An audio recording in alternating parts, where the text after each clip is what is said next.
win this game. Let's go out and have fun and go hard. UCLA does the serving. That's Allie Daly, but the Cardinal come right out and get point one of game two.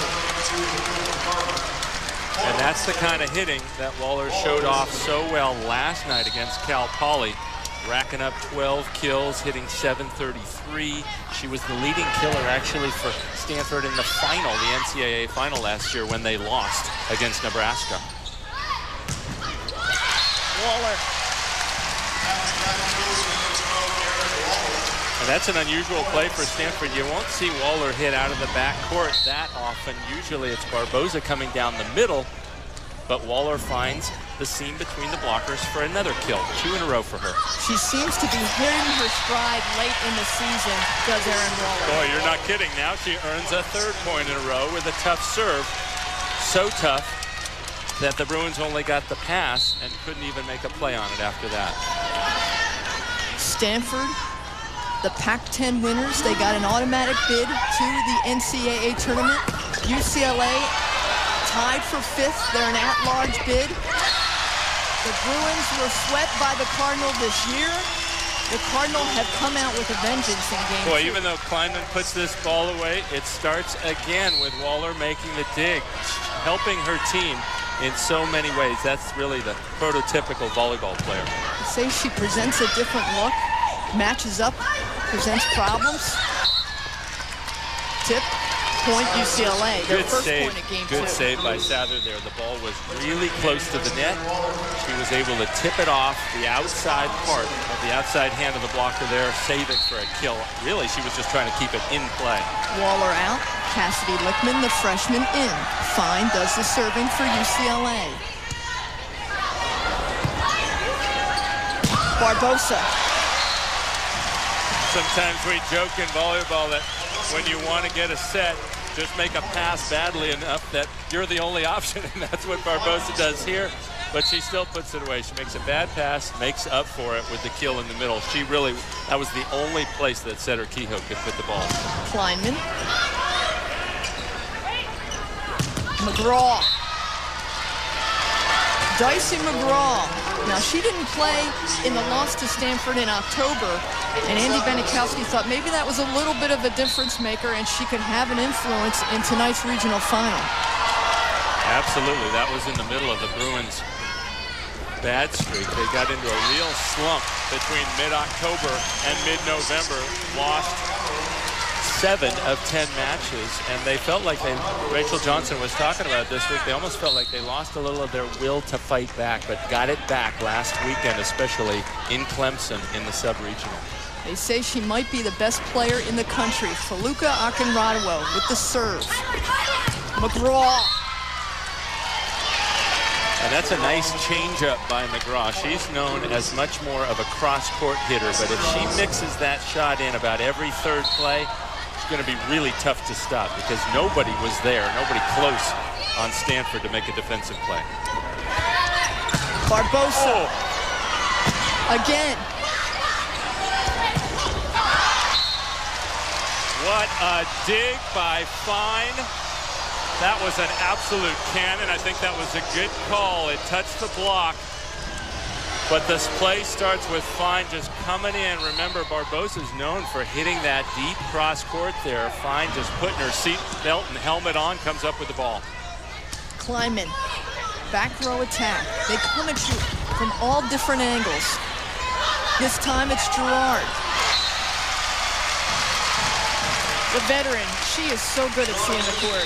And it was a little bit of a miss there. Gerard could not get a good swing on the ball, but she makes a nice reaction, makes up for it, and gets the ball over the net. When Rachel Johnson, the middle blocker, can't get up to block, she has to get a little farther over there and become a defensive player, get that short tip up. Waller back in.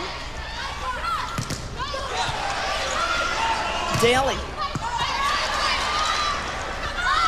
Waller.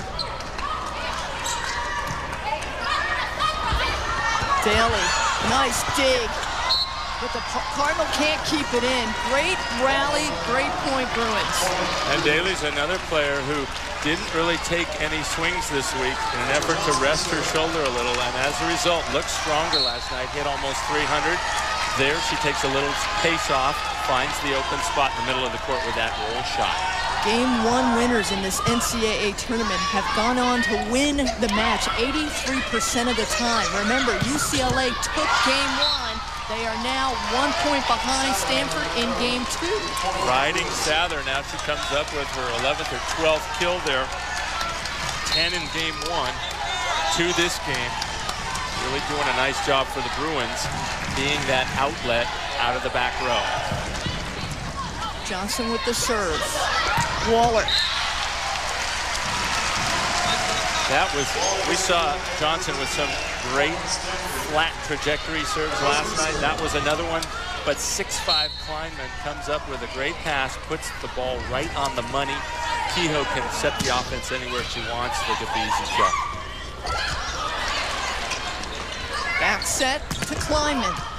Boy, she is so tall.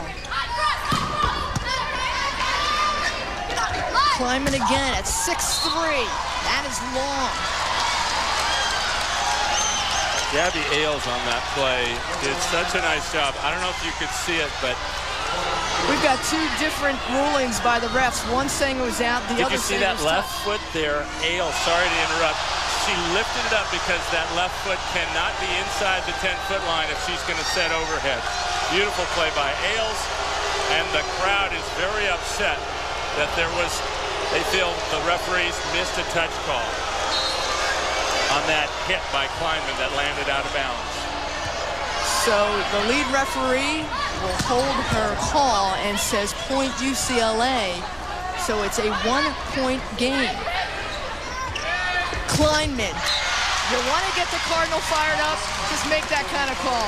Especially when Kleinman can come right back, hits a ball, a set called a rip set. Watch Kleinman, number 10, come way inside, and other teams constantly are bewildered that she can hit that ball that down and that sharply and get it around the block.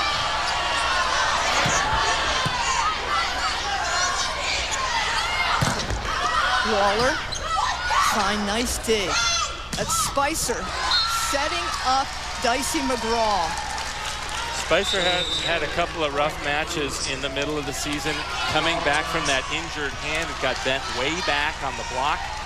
But she's really back to being the Nellie Spicer we know, easily one of the top 5 setters in the country, and that was an example of it with that great back set. In fact, John Dunning had said to you and I before tonight's match, he knew that Spicer was about 100%. There is Kleinman. Nice dig by Fine. McGraw at the net. Now the other coaching staff, Manikowski, upset that in the middle of that play they felt there was a mishandled ball, but it goes on, and Akinradova showing off her really fast arm swing. That's the kind of arm swing a middle blocker wants to have. You don't want to take a big looping arm swing. It gives the opponents less time to set up the block. Kehoe. Sather tries to keep it alive. That was Daly. Kleinman. Well, really, Spicer did an amazingly smart play there. She faked the block, gets the dig, but then Sather wasn't ready to make the second play.